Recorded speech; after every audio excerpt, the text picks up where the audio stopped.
Assalamu alaikum, ina muku fatan alkhairi. Yau na zo muku da labari mai daɗin tsiya. Kun san menene? Da a ce mun wai yau ke ummi zo za mu je ki ga Buhari president shugaban ƙasa. Zan ce a'a a bashi da in ga Buhari ai gwara na garara. Wallahi da in ga Buhari gwara na garara. Da dai in ga shugaban ƙasanmu gwara na garara. Don in na ga Buhari da ƙyar zai bani kyautan 50,000 da rara ko makullin mota zai bani.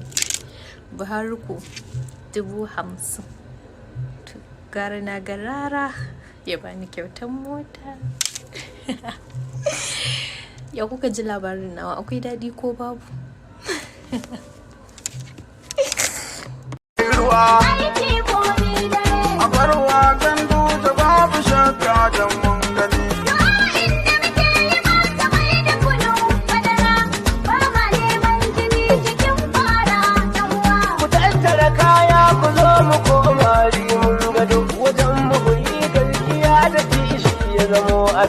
Aikin ganar ya nuna hoda in lambado ko gari ko galkiyar ka tilan sai mun faɗo baitin buhuyi magaji yakin limun gado na karba